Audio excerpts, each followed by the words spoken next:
We'll see. We'll be debating that. Stick around for that. Meanwhile, U.S. and Belgian special forces are on a mission to train Africa's elite military forces to fight extremist groups, including Boko Haram. CNN senior international correspondent Arwa Damon was granted access to U.S. special forces on the ground in Chad, and she joins us live. Arwa, tell us what you've learned.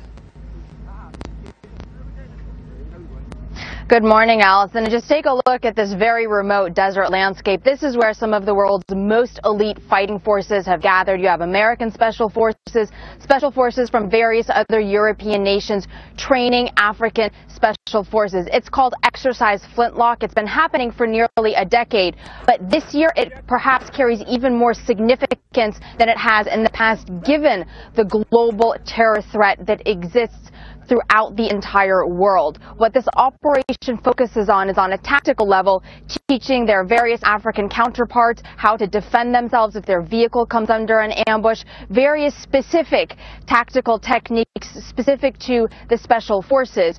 But it's very strategic at this stage. At a regional level, we're talking about the nations that are in the Lake Chad Basin fighting against Boko Haram.